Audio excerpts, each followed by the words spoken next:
Arnaud Ardouin, vous êtes journaliste et vous avez écrit un livre sur une femme mystérieuse, Hélène Martini, qui a régné pendant 60 ans sur un empire de cabaret à Pigalle. Elle avait quoi, Hélène Martini, rapidement? Elle avait le Pigalle, elle avait le Narcisse, elle avait le Sphinx, elle a élargi un peu son empire. Elle avait le Rasputin que tout le monde a connu dans les années 90. Là, c'est la partie dans le 8e. Voilà. Il faut savoir que le 8e a remplacé Pigalle. Exactement. Donc là, dans la nuit parisienne. Elle avait Mogador, elle a eu des théâtres, elle a eu la Comédie de Paris, elle a eu... et puis plein de bars à bouchons qui étaient moins célèbres que les marques que je viens de citer. Les bars à bouchons, c'est là où... Alors, les bars, ouais, il faut expliquer, parce que c'est vrai qu'on parle d'une époque totalement révolue. Aujourd'hui, Pigalle ne ressemble plus à ça. Les bars à bouchons, c'était des femmes qui faisaient boire des clients, donc des bouchonneuses. Et donc les femmes poussaient à la consommation le client. Ils pouvaient lâcher 600, 800 euros pour une bouteille qui était une fortune à l'époque. Et puis, ils pouvaient éventuellement, si la personne était consentante, et encore, lui toucher le dos, la caresser. Donc il y avait ce rapport comme ça aux femmes, et il fallait payer. Et c'était au nombre de bouchons. Et la fille, en fait, l'entraîneuse, vivait sur les bouchons. Elle est morte très récemment, Hélène Martini, en 2017. Elle avait 93 ans. Elle est morte la veille de sa 93e année. Et ce qui est incroyable, quand on voit cette femme qui a régné comme une... je l'appelle l'impératrice, mais moi je mets le mot parrain quand même dans le titre du livre. Je prends un risque, sans mettre de point d'interrogation d'ailleurs. Oui. D'ailleurs, on peut en parler tout de suite, parce que j'ai trouvé que vous exagériez un peu. Elle n'a jamais été inquiétée par la police, elle n'a jamais été convoquée au commissariat, elle n'a jamais été au 36 quai des Orfèvres. On sait ce que c'est qu'un parrain, c'est quelqu'un qui règne sur une organisation dont les activités sont illégales. Elle, on connaît son empire, il n'y avait absolument rien d'illégal là-dedans, il n'y a pas de trafic, il n'y a pas de proxénétisme, il n'y a rien. Si le parrain était une femme, je veux bien que l'éditeur soit content parce que ça peut attirer du chaland, mais qu'est-ce qui peut faire penser d'autre qu'elle était d'une manière ou d'une autre quelqu'un qu'on peut apparenter à un voyou? En fait, ce qui est très intéressant dans ce que vous dites, c'est exactement la légende de Martini. Quand on va sur Wikipédia, elle a écrit sa légende. C'est-à-dire que des gens ont écrit sa légende. Elle est arrivée en 1945. Je vais répondre à votre question parce qu'elle est fondamentale. Elle arrive sans le sou. Elle gagne à la loterie. C'est ce qu'elle dit. Oui. C'est ce qu'elle dit. Non, mais c'est sa légende. Et puis cette femme, d'une honnêteté incroyable, va, à la force du travail, de l'énergie, de la rigueur, devenir une grande dame des spectacles de la nuit, puisqu'elle va diriger, à la fin de sa vie, l'apothéose, les Folies Bergères. Où elle avait débuté en 1945 quand elle était modèle nu. Modèle nu, c'est-à-dire demi-prostituée, puisque les Folies Bergères étaient une sorte de cabaret où les femmes venaient se faire entretenir par des hommes qui les attendaient rue Saulnier, donc elle faisait partie de ces femmes. Elle n'y est pas restée très longtemps. Elle n'a pas été le parrain, c'est à démontrer, d'abord pour deux raisons. La première, c'est qu'Hélène Martini a souvent été convoquée par la police. Mais elle n'a jamais répondu aux convocations. C'était la police qui venait à elle. Ce que je trouve complètement incroyable. Le livre, parce qu'évidemment, j'en fais un récit un peu complexe, puisque je m'implique dans ce récit. J'essaie de raconter comme c'est difficile de casser le coffre-fort d'Hélène Martini avec un petit tournevis. Parce que j'ai commencé au tournevis d'abord. Puis après, j'ai pris un gros marteau. Puis à la fin, j'ai fini à la chignole. Parce qu'on ne peut pas percer le mystère de cette femme. La police n'a jamais accepté de venir au commissariat. Un exemple vraiment très drôle. Le Rasputin, c'est un endroit extrêmement chic puisqu'elle a l'empire de Pigalle. Et puis un jour, elle achète le Rasputin qui appartient à des Corses, qui est un lieu tenu par la pègre, l'absolu pègre corse. Qui est un cabaret russe, à 2 pas de l'Arc de Triomphe. Exactement. Et ce cabaret, auparavant, s'appelait les Draps d'Or, qui était le lieu de rendez-vous des parrains corses. Et d'un dénommé Blément, qui fut un terrible tueur d'Allemands pendant la guerre et puis qui va s'associer aux Guérini. Elle fréquente évidemment toutes ces personnes. Et il y a un attentat, le soir de Noël. Les 3 étages presque s'effondrent, la bombe a été posée le long du mur. La police ne sait même pas quelle est la propriétaire des lieux. Et puis un jour, une dame qui en a vraiment marre de se faire interroger par la police dit « Écoutez, j'en ai marre, vous savez très bien qui est le propriétaire de cet établissement, c'est Madame Martini. » Alors il note. La police l'appelle, puisque dans les fiches de police, on a quand même quelques comptes rendus. Et Madame Martini répond gentiment à l'inspecteur « Non, désolé, je n'ai absolument pas le temps de venir. » Et les policiers vont venir au Sherazade, haut établissement un peu connu de la rue de Liège ou de Bruxelles, donc dans le 9e. Et puis les policiers vont venir et noter. Donc, au sens étymologique du mot, Al Capone était antiquaire.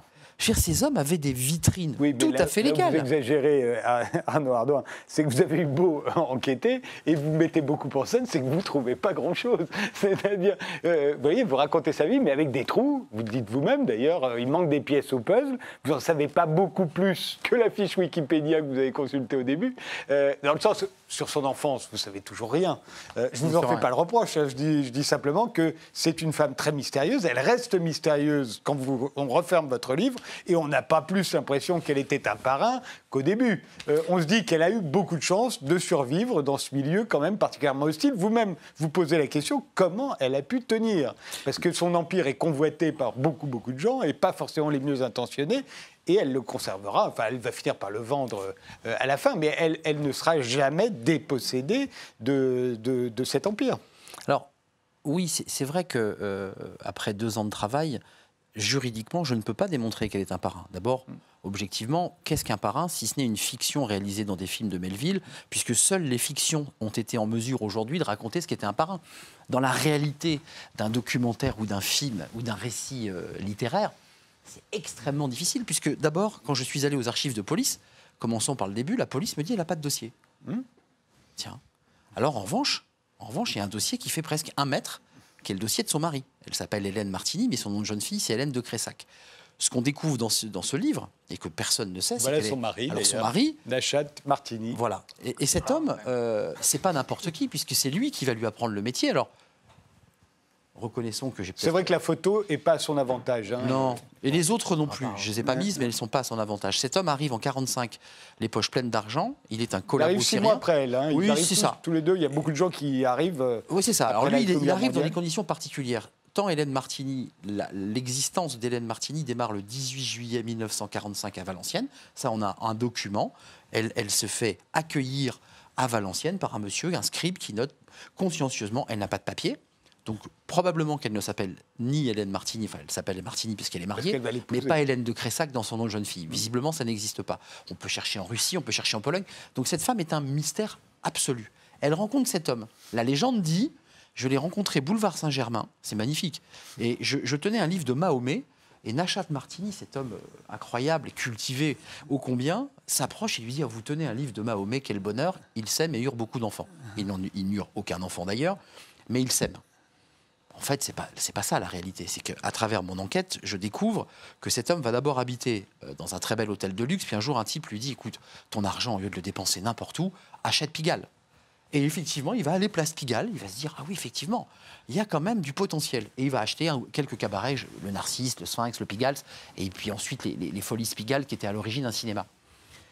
Moi, ma thèse, parce que ça, Hélène Martini n'en a jamais parlé, ni à sa secrétaire particulière, puisque je suis le premier à la faire parler, cette vieille dame qui sait tout et qui en garde encore pour elle. Oui, oui. Bien sûr, parce que c'est le propre de ce milieu des parrains et de la pègre, c'est de ne jamais en donner plus du 10e. En fait, on ouvre des portes, et puis très vite, elles se referment.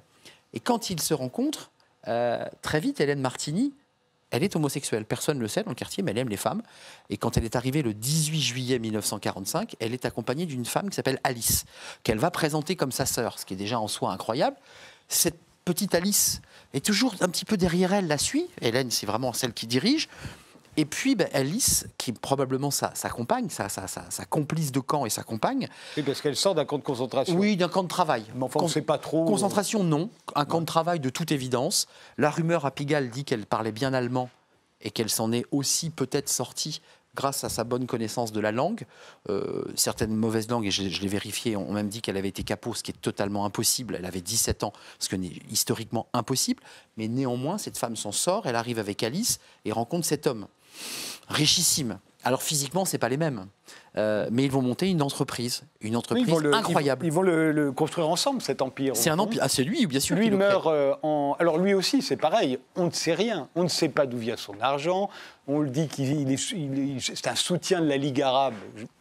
On n'en sait rien. Enfin, il y a 3 fiches de police. Ça, c'est avéré en l'occurrence. Oui. Et voilà. Enfin, ça se traduit en rien. Moi, je pense objectivement que la police, à l'époque, il faut quand même resituer. C'est un moment, c'est une période engloutie que je décris de Pigalle. 49, il y a une première fiche de police qui dit oui, il a des liens avec la Ligue arabe, qui est une organisation qui vient de se créer. 49, c'est pas gênant. À partir de 54, un musulman à Pigalle, pour le dire abruptement, pendant la guerre d'Algérie, qui démarre, ça devient dangereux. Pourquoi ? Parce que les Corses sont des gens qui sont patriotes et plutôt anti-musulmans. Et les musulmans se trouvent à la Goutte d'Or. Donc Nachat Martini n'a pas sa place. Il se marie avec Hélène Martini dans un mariage assez somptueux d'ailleurs, puisqu'il avait acheté un joli château en Seine-et-Marne, qui est toujours là d'ailleurs, ce château, le château de Qu'elle a gardé jusqu'à la... Qu'elle a gardé et qu'elle a d'ailleurs vendu en partie aux enchères là, tout récemment à Drouot, là, il y a une quinzaine de jours, dont les meubles ont été vendus. Mais le château lui appartient toujours, il appartient d'ailleurs à un fonds d'investissement suisse, puisqu'Hélène Martini a beaucoup évadé. Donc ça, c'est tout à fait illégal. Oui, voilà, c'est la seule chose qu'on pourrait... Et puis pour répondre à votre question, tout ça est très ambigu dans le monde moderne dans lequel nous vivons, dans la relation aux femmes. Une bouchonneuse, juridiquement, ce n'est pas une prostituée. Hélène Martini s'est toujours opposée à la prostitution de trottoir.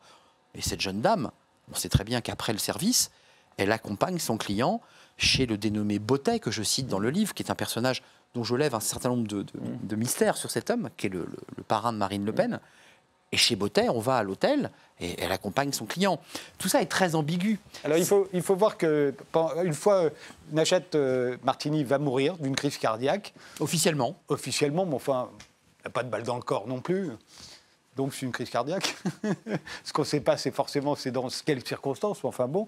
Et toujours est-il qu'à partir de ce moment-là, on est en 1960, et là, elle a comme avocat Jean-Louis Tixier-Vinencourt, on est en pleine période de l'EAS, et elle va être beaucoup entourée par les gens de l'EAS, et notamment par un certain Pierre Descaves, qui est son expert comptable, qui est un conseiller juridique, qui deviendra député...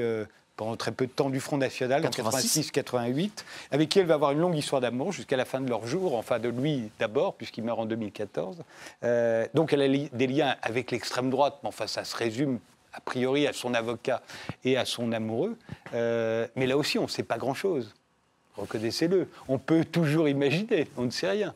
Après, bien sûr, je redis, là, au risque de me répéter, je trouve que ce type de sujet n'a été traité finalement parfaitement bien qu'à travers la fiction. D'ailleurs, vous racontez qu'il y a eu un film de Pierre Grimblat, absolument, à l'époque, sur Hélène Martini. Elle est arrivée à obtenir que le film... Ce qui est très rare, hein, objectivement. ne puisse pas sortir. Le film est tourné, enfin, il y a le scénario, il y a les acteurs Eddie Constantine qui sont quand même des vedettes à l'époque, et puis elle estime que son image a été ternie, elle le dira même dans un papier de match, elle réunit ses avocats, parce qu'elle avait des bardées d'avocats, et elle dit, mais mon image est ternie. Grimblat dit, mais attendez, j'ai changé les noms, j'ai tout fait bien.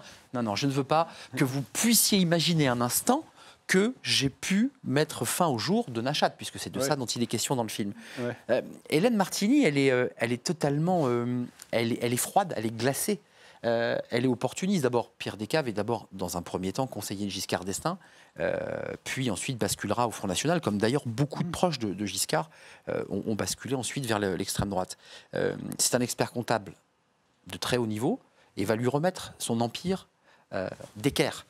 Et il va même lui permettre d'acquérir en 1974 les Folies Bergères, puisqu'en 1974, après presque 20 ans de bataille avec les frères de Nachat Martini, qui sont revenus de Syrie et lui ont dit « Mais dites, Madame Martini, tout l'argent que vous avez, il n'est pas à vous. Il vient de mon frère. » Oui, pas vraiment. Une procédure judiciaire s'engage jusqu'à la Cour de cassation et Hélène, formidable Hélène. C'est normal, elle était sa femme, elle était son associée. Bien sûr. Ils n'avaient aucune chance. Bien sûr, mais 20 ans de procédure jusqu'à la Cour de casse. Ils étaient acharnés. Oui, très acharnés. C'est vrai que Hélène... Il y avait de l'argent. Il y avait quand même beaucoup d'argent. Et il y en a d'ailleurs toujours beaucoup. Elle a vendu beaucoup. Il lui reste aujourd'hui les Folies Pigalle, qui est un établissement très connu à Paris, qui est toujours à Hélène Martini. Elle est morte d'ailleurs dans l'appartement au-dessus, qui est une sorte de nid d'aigle incroyable, où d'abord, qui a servi de bureau à Nachat, où il comptait ses billets et repérait, contrôlait. Et puis un jour, ils en ont fait un appartement, puis un duplex, puis un triplex. Et en fait, cette femme très étrange aimait regarder à la jumelle son quartier pour vérifier si les Corses la volaient. Et le soir, elle se baladait dans une Rolls blanche, qui d'ailleurs n'était pas une Rolls. Qui n'était d'ailleurs pas une Rolls. Tous les policiers ont cru que c'était une Rolls. Ça ressemblait à une Rolls. C'était une Austin. Et elle allait ramasser les enveloppes à la fin de la soirée, à l'ancienne. Absolument. Ça s'intitule donc « Et si le parrain était une femme ?» C'est signé Arnaud Ardouin et c'est la vie et le destin, enfin les vies d'ailleurs, vous dites dans le titre, d'Hélène Martini. Et mes souffrances. C'est paru au Seuil.